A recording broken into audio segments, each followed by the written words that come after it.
Guys আজকে হঠাৎ করে ভাইয়া বললো তোর বিয়ের জন্য মেয়ে দেখতে যাব। না মানে চলেই গেছিলাম, তারপরে যা হলো।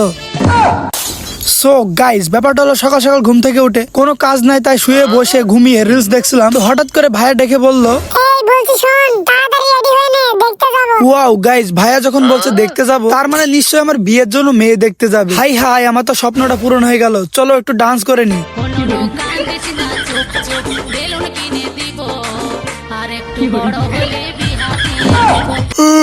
তারপরে একটু ঘর থেকে আর কি বাইরে আসলাম। আমি একটু দাঁড়িয়ে দাঁড়িয়ে ভাবতেছি, একতে আজ শুক্রবার, পবিত্র জুম্মার দিন, আবার আজকে আমার বিয়ের জন্য মেয়ে দেখতে যাবে। আর গাইজ এই সবকিছুই ভেবে আমার হঠাৎ করে বাথরুম পেয়ে গেল। ও মাই গড।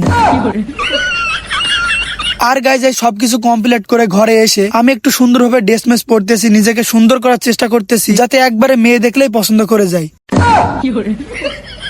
তারপরে গাইজ এক বুক সাহস নিয়ে আমি আর আমার ভাইয়া বের হয়ে পড়লাম মেয়ে দেখতে যাওয়ার উদ্দেশ্যে। আর পিছন থেকে ভাইয়ারা বলছে, তুই একদম ভয় করিস না, আজকে তোর বিয়েটা হয়ে যাবে। আর এখন যে আমাকে কোথায় নিয়ে আসলো আমি তা ভাই নিজেও বুঝতে পারছি না। আচ্ছা গাইজ, ব্যাপারটা তো ভালোভাবে দেখতে হয়।